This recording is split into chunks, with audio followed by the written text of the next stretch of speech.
Hello everybody, O2IS academy के fact sheet session में आपका बहुत बहुत स्वागत है, जहाँ पे हिस्ट्री के इंपॉर्टेंट टॉपिक्स के ऊपर हम कुछ फैक्ट्स देखेंगे। सो हम सीधा स्ट्रेट अवे स्टार्ट करते हैं। तो अभी हमने साइट्स के ऊपर फैक्ट शीट सीरीज स्टार्ट की थी। कुछ इंपॉर्टेंट साइट्स और कुछ इंपॉर्टेंट ऐसे इवेंट्स या फिर पर्सनैलिटीज़ के ऊपर हम कुछ इंपॉर्टेंट चीज़ों के ऊपर बात करेंगे। पिछले लेक्चर में हमने मेहरगढ़ के ऊपर बात करी थी, तो इस बार हम एक और स्पेशल साइट के ऊपर बात करने वाले हैं, दैट इज़ बुरज़ाहोम। बुरज़ाहोम कश्मीर में लोकेटेड एक साइट है जो कि 16 किलोमीटर नॉर्थ ईस्ट पे ही पड़ता है, और एक ऐसी साइट मानी जाती है जहाँ पे पहला कश्मीरी जो सेटलमेंट है, जो पहला कश्मीरी कल्चर्ड ह्यूमन बीइंग है जो यहाँ पे सेटल हुआ के। आप ये कह सकते हो कि पहली कश्मीर विलेज कह सकते हो, पहली कश्मीरी कम्युनिटी कह सकते हो। इस श्रीनगर के पास जो एक साइट है वहाँ पे फर्स्ट टाइम इनका कोई भी नामो निशान मिलता है। इस साइट का जो एविडेंस है वो 3000 BC के आसपास आना शुरू होता है, और इवन 3rd-4th सेंचुरी CE तक, BC तक इसकी जो सेटलमेंट है वो चलती है। सो एंशिएंट हिस्ट्री के हिसाब से काफ़ी इंपॉर्टेंट एक साइट हो जाती है। और TN खजानची नाम के जो आर्कियोलॉजिस्ट हैं, उन्होंने 1930s में ही इसको एक्सकवेट करना शुरू कर दिया था, और ये एक्सकवेशन कहीं ना कहीं अभी भी जारी है। ऑल्दो काफ़ी डैमेज भी हो चुकी है ये साइट, और इग्नोरेंस की वजह से काफ़ी प्रॉब्लम्स भी हैं, और उसके बावजूद काफ़ी इंटरेस्टिंग फैक्ट्स यहाँ से निकल के आए हैं। अगर हम कश्मीर की बात करें तो वहाँ पे ग्लेशियर्स पहले बहुत ज़्यादा प्रेजेंट थे। तो ग्लेशियर से डिराइव्ड जो सॉइल्स हैं उनको हम करेवा सॉइल्स भी कहते हैं, जो यहाँ पे बहुत ज़्यादा डोमिनेंटली पाए जाते हैं। और करेवा सॉइल्स बड़े सॉफ्ट होते हैं, और अगर आपने एक पिट अगर खोदना हो इन सॉइल्स को तो रिलेटिवली ईजी होता है। और अगर हम देखें, ये एक ऐसी नियोलिथिक साइट है जहाँ पे हमें पिट ड्वेलिंग्स नाम की चीज़ मिली है। पिट ड्वेलिंग, जैसे मैंने पीछे आपको दिखाया था, ये अगर आप देखिए एक अंडरग्राउंड ड्वेलिंग है, और यहाँ पे लोग ऐसा माना जाता है कि रहा करते थे, और कुछ आर्कियोलॉजिस्ट का ये भी कहना है कि ये स्टोरेज के भी काम आता था। तो बहुत ज़्यादा साइट्स इंडिया में ऐसी नहीं पाई गई हैं जहाँ पे पिट ड्वेलिंग्स हों, मतलब कि अंडरग्राउंड कहीं ना कहीं रॉक्स को, या फिर जो सॉइल है, जो करेवा सॉइल की हमने बात करी, उसको रिमूव करके लोग रहते हों। सो एविडेंस यहाँ से यही आता है कि कहीं ना कहीं अंडरग्राउंड लोगों ने अपने रहने के लिए जगह बनाई हुई थी, जो कि कश्मीरी साइट्स की बहुत एक स्पेशल बात हो जाती है।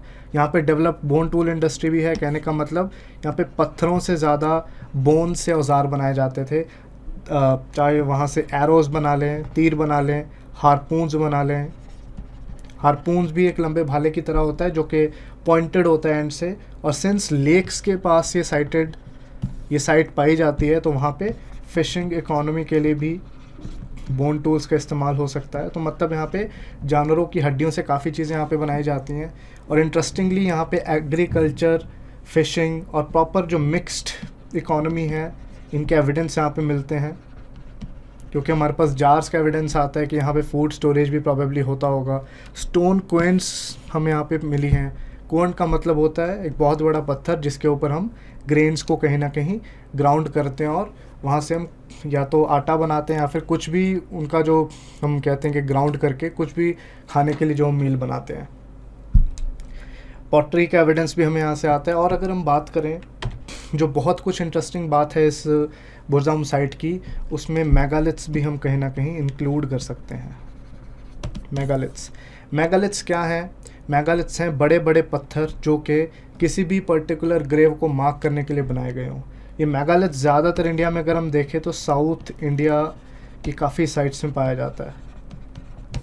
मोस्टली मेगालिथ्स और जो बड़ी ग्रेव्स हैं ये काफ़ी वर्ल्ड ओवर भी पाई गई हैं, लेकिन अगर हम देखें तो बहुत जो इंपॉर्टेंट पर्सनालिटीज़ इनके सोसाइटीज़ में रही होंगी, या फिर मे बी इनका चीफ या फिर कोई इनका वॉरियर, उनके लिए प्रोबेबली ये चीज़ें बनाई जाती हैं। सो डैट मीन्स कि हो सकता है ये कोई वॉरियर सोसाइटी यहाँ पे रहती हो सकता है यहाँ पे कोई वॉरियर सोसाइटी यहाँ पे रहती हो सकता है कोई चीफ हो सकता है कोई रिलीजियस हेड हो। तो ये सारी चीज़ें यहाँ पे बुरज़ाहोम से कहीं ना कहीं हम डिस्कवर कर सकते हैं, यहाँ से हम कहीं ना कहीं उसको देख सकते हैं।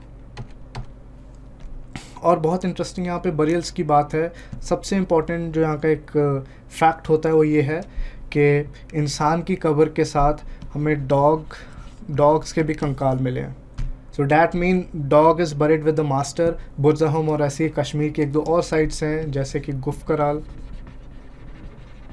जहाँ अगर हम देखें कि डॉग्स और इंसान का जो एक बहुत ही अटूट रिश्ता है, एक बहुत ही इमोशनल बॉन्ड है, वो यहाँ से कहीं ना कहीं नज़र आता है कि हमारी कल्चर में या फिर सिविलाइजेशन में एनिमल्स के साथ, स्पेशल एनिमल्स के साथ जो एक बॉन्ड बनता है वो कहीं ना कहीं हज़ारों सालों से चला आ रहा है। सो इस चीज़ का जो प्रूफ है वो यहाँ मिल जाता है।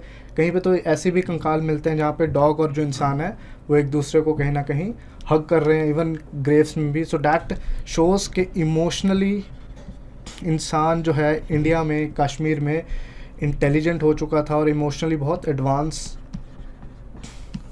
कहीं ना कहीं आ चुका था। इमोशनल इंटेलिजेंस वाली हम बात कर सकते हैं कि इवन एनिमल के जो इमोशंस हैं इंसान उसको कहीं ना कहीं समझ रहा है। और मेडिकल फील्ड में अगर बात करें तो बहुत ही इंटरेस्टिंग एक चीज़ पाई गई है बुरज़ाहोम में, डैट इज़ ट्रिपैनिंग की टेक्निक। ट्रिपैनिंग क्या होता है, आप किसी भी चीज़ में जब कोई होल करके उसमें से कोई एक्सेस फ्लूइड निकालते हैं या फिर हम बात करें कि कोई ब्लड निकालते हैं, डैट इज़ ट्रिपैनिंग। यहाँ पे एक स्कल पाया गया है जहाँ पे हमने देखा है कि कोई होल किया गया है स्कल पे, सो दैट वहाँ से हो सकता है कोई एक्सेसिव फ्लूइड निकाला गया हो सकता है ब्लड निकाला गया हो, सो दैट वो इंसान ठीक हो पाए। मतलब आप इसको कहीं ना कहीं देखें तो एक्यूपंक्चर के साथ भी लिंक कर सकते हैं। सो मेडिकली यू कैन सी कि कितना ज़्यादा उस टाइम के हिसाब से यहाँ पे एडवांसमेंट दिख रहा है। नेक्स्ट इंटरेस्टिंग फैक्ट की बात करें, यहाँ पे कार्नेलियन और अगेट बीड्स के भी जो हम कहते हैं ढेर यहाँ पे पाए गए हैं। कार्नेलियन वही बीड है जो हड़प्पन्स बहुत ही अपना फेवरेट मानते थे, और हड़प्पन लेडीज़ जिससे अपने नेकलेसेस, ब्रेसलेट्स और तरह के जो ऑर्नामेंट्स वो बनाया करती थी और बड़े शौक़ से पहना करती थी। और ऐसा माना जाता है कि जो कार्नेलियन के बीड्स हैं ये इवन मेसोपोटामिया तक भी जाते थे। तो हो सकता है यहाँ की जो लेडीज़ और इवन मेन भी हो सकते हैं वो बहुत ज़्यादा फैशनेबल हों। सो यहाँ के जो रहन सहन की थोड़ी सी आइडिया यहाँ से लग जाती है।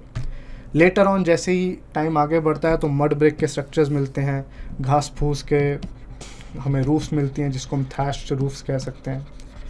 अनदर इंटरेस्टिंग यहाँ पे चीज़ यहाँ पे मिलती है एक स्टोन स्लैब जहाँ पे एक हंटिंग सीन बनाया गया है। एक बहुत बड़ा पत्थर बनाया गया है जहाँ पे एक ऐसा सीन सा बना रखा है कि एक डियर है और उसको पीछे से इंसान एक बड़े से भाले से कहीं ना कहीं उसको हंट कर रहा है। सो डैट मीन्स यहाँ पे पेंटिंग या फिर किसी भी तरह की जो एक विजुअल आर्ट है वो भी डेवलप हो रही थी industry. You can see even 4000 या फिर 5000 ईयर्स अगो कल्चर किस तरह से डेवलप हो रहा था, स्पेशली कश्मीरी साइट्स पे जो कि करेवा सॉइल्स में लोकेटेड है, बुरज़ाहोम वाली साइट। सो ये कुछ इंटरेस्टिंग फैक्ट्स है जो even exam point of view से काफ़ी ज़्यादा इंपॉर्टेंट है। अगले वीडियो पे भी आप नज़र रखिए, इन्हीं इंपॉर्टेंट फैक्ट्स के साथ हम फिर से हाजिर होंगे। जय हिंद।